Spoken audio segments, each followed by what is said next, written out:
Noticiario 1936. Los 150 días que cambiaron la historia de España.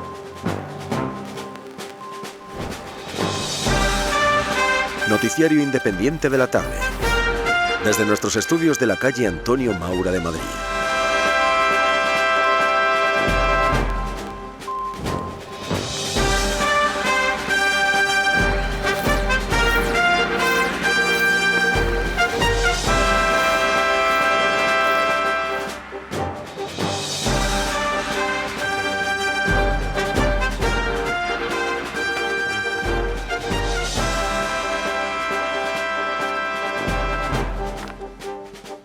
Bienvenidos, queridos radio oyentes de Radio Universal, a nuestro boletín informativo correspondiente al día de la jornada, 25 de marzo de 1936.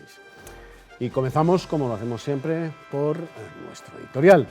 A comienzos de marzo, el Gobierno había anunciado que los yunteros de las provincias de Cáceres y de Badajoz, que se encontrasen sin tierra, tendrán derecho al uso y disfrute de las que anteriormente hubieran utilizado, y prepara apresuradamente proyectos de ley en materia agraria. Pero estas disposiciones verán la luz en una fase de acentuada conflictividad. Por decreto del Ministerio de Agricultura se dispone el asentamiento de yunteros en las tierras adehesadas de Cáceres, Badajoz y provincias limítrofes. Al mismo tiempo, el Ministerio de Agricultura viene comunicando en días sucesivos los asentamientos que se están realizando. Y llegan a nuestra redacción cartas en las que se denuncia cómo estos asentamientos provocan grandes perjuicios a la ganadería y a los intereses de los pequeños arrendatarios, sin que sirvan de nada las protestas hechas por estos al ingeniero jefe de la reforma agraria y al gobernador civil. Hoy, día 25 de marzo, el gobernador civil de Badajoz ha manifestado que había tenido noticias de la invasión de algunas fincas rústicas por elementos obreros con el pretexto de trabajarlas y con el deseo de que el Gobierno aplicase en ellas la reforma agraria para concluir que no era posible aceptar este procedimiento que se sale de la legalidad, convirtiéndose en una fuerza social respetable, en actora de una ley que todavía no existía, aunque sería dictada, sin duda alguna, por el Gobierno actual. Y vamos ahora con una noticia de publicidad antes de empezar el repaso a la actualidad nacional. Infalible contra el mareo. No embarquéis sin llevar un frasco de Cerebrino Mandri, producto nacional. Y debemos empezar nuestro repaso a la actualidad nacional dando cuenta del asesinato de un guardia civil en Bonete, en la provincia de Albacete. Varios vecinos del pueblo de Bonete asaltaron una finca de propiedad privada y se dedicaron a talar libremente. Esto obedece a una táctica usual de la FNTT y de la UGT. Al tener conocimiento del hecho, la Guardia Civil se personó en la finca con la intención de hacerles desistir de su actitud, pero sin lograr disuadirlos, por lo que el cabo Joaquín Alcázar, con otro guardia, regresó a la localidad para formalizar la consiguiente denuncia. Cuando el cabo se hallaba en el salón de sesiones escribiendo, un numeroso grupo se abalanzó sobre él desarmándolo y con su propia pistola le hicieron varios disparos, causándole la muerte en el acto. Tenemos noticia de alcance que nos traen de la redacción de Radio Universal. Atentado contra el jefe provincial de Falange Española en Badajoz. En Castuera, en la provincia de Badajoz, el jefe provincial de Falange Española de las Jons, Arcadio Carrasco, fue agredido a tiros por un guardia municipal cuando se encontraba, atención, por un guardia municipal, cuando se encontraba dentro de un coche en unión de varios vecinos de Zalamea que habían ido a despedir a un amigo enfermo.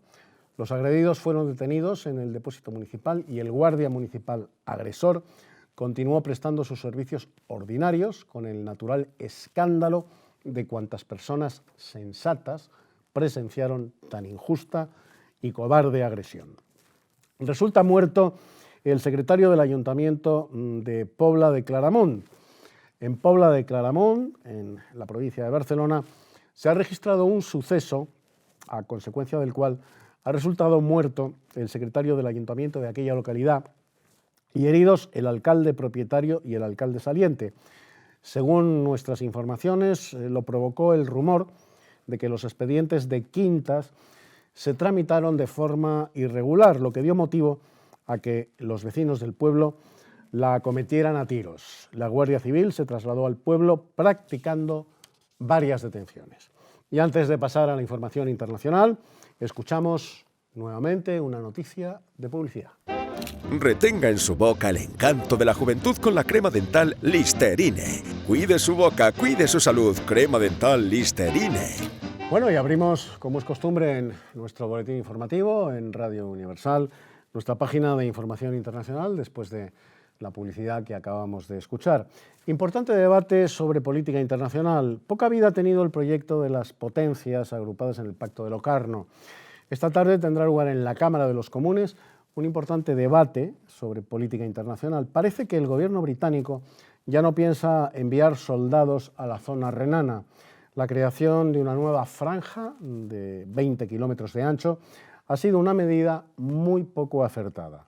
Exigir la retirada completa de las tropas alemanas hubiera sido prácticamente imposible, aunque legalmente justificada. Y ya sin más, queridos radioyentes, despedimos el boletín de hoy escuchando, como solemos hacer, a la despedida de nuestros boletines en Radio Universal, pues una melodía de nuestra selección musical que esperemos sea de su agrado. El día que nací yo, este planeta reinaría, por donde quiera que voy. Bueno, pues acabamos de trasladarnos desde el 25 de marzo de 1936, del que informativamente les acabamos de dar cuenta, lo que sucedió en aquella jornada, al 25 de marzo de 2019. Y para explicarnos qué es lo que sucedió en aquella jornada del año 1936, 25 de marzo de 1936, está con nosotros Miguel Ángel Gimeno, viejo amigo de un servidor de todos ustedes. Miguel Ángel Gimeno es historiador. Muy bienvenido, Miguel Ángel. Muchas gracias, Eduardo. Esperamos contar con tu presencia en más ocasiones. Encantado. En Noticiario 1936. Bueno, vamos a ver, Miguel Ángel, una vez más el tema era la ocupación de fincas, concretamente en Extremadura, en otras partes de España también, pero concretamente en Extremadura. Pero hoy parece que el gobierno, el 25 de marzo, el gobierno civil ha decidido impedir la ocupación por la fuerza. ¿Es cierto? ¿Realmente lo evitaron o fue una medida...? Deberíamos decir que el gobierno intentó en algunos casos impedir este tipo de medidas de fuerza, pero resultaba absolutamente inoperante. A medida que se iban produciendo los días, la fuerza de facto se trasladó a las calles. En el caso de Extremadura, sobre todo, a las milicias o protomilicias, porque todavía, bueno, pues el surgimiento propiamente de las milicias será después de los sucesos del 18 de julio, pero esas protomilicias anarquistas que campaban por sus respetos en el campo extremeño y que eran las que imponían su ley sin que el gobierno fuera capaz de impedirlo. Vemos que empiezan a producirse, Miguel Ángel, empieza a haber noticias de asesinatos de guardias civiles. ¿Quiénes eran los autores de los asesinatos de los agentes de la Benemérita? Hay que señalar que ya desde 1931 los anarquistas habían declarado la guerra a la República. Para ellos la República era un organismo burgués que había que destrozar. A medida que bueno, pues fueron pasando los años, a esas intentonas golpistas contra la República se sumaron los comunistas, no porque les faltaran ganas al principio, es que al principio pues no tenían fuerza, y a medida que se fue radicalizando el Partido Socialista pues fueron recibiendo adeptos. Entonces, tanto anarquistas como comunistas consideraban que la Guardia Civil era un cuerpo represor, heredero de la monarquía, al servicio de la burguesía capitalista, con lo cual fue desde el principio uno de sus objetivos. La propia República, el propio gobierno republicano, no confiaba demasiado en la Guardia Civil, por lo cual creó un cuerpo presuntamente apolítico, que fueron los guardias de asalto, confiando en que sería un cuerpo más afín, digamos, a las nuevas tendencias políticas. Pero vamos a ver, aquí hay una contradicción, porque, vamos a ver, la Guardia Civil, al mando del general Sanjurjo, el 14 de abril de 1931, pues se pone del lado de la República, no apoya bueno, pues aquel golpe de Estado que en definitiva fue la proclamación de la República a través de unas elecciones municipales. La Guardia Civil se queda quieta y se pone bueno, pues al servicio de la República ilegalmente e ilegítimamente proclamada. ¿Por qué tenía entonces el Frente Popular esa visión tan negativa y tan adversa de la Guardia Civil, cuando gracias precisamente a la Guardia Civil la República pudo proclamarse? Porque si la Guardia Civil el 14 de abril de 1931, esto ya es una ucronía, hubiera tomado parte por la legalidad vigente que era la monarquía, otro gallo hubiera cantado. Lo que sucede es que, sobre todo en el movimiento anarquista, hay un componente mesiánico muy importante que ha sido analizado por Javier Avilés.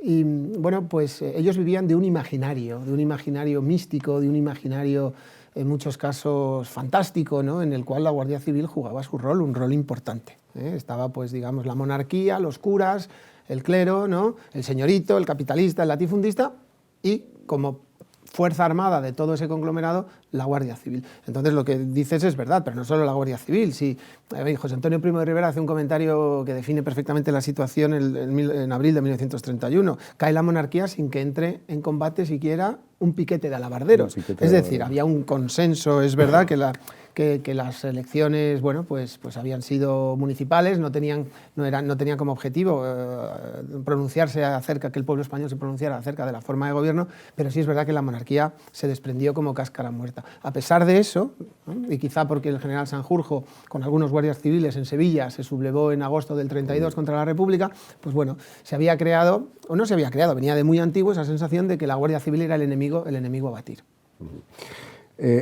Miguel Ángel, se produce un atentado contra Arcadio Carrasco, que era el líder de Falange Española en Extremadura. Pero ¿quién era Arcadio Carrasco? Bueno, Arcadio Carrasco era uno de los fundadores de la Falange, jonsista, venía de muy atrás, luego fundador de Falange Española en Extremadura. Y bueno, sobre todo Arcadio Carrasco era un hombre con suerte, porque él sobrevivió al atentado. Pero es verdad que bueno, desde la misma fundación de la Falange se declaró la caza y captura del falangista, ¿no? Pero sobre todo tras el triunfo del Frente Popular y con la connivencia en muchos casos de las fuerzas gubernamentales, porque recordemos que la Falange había sido proscrita por ser culpable única y exclusiva de la violencia callejera, ¿no?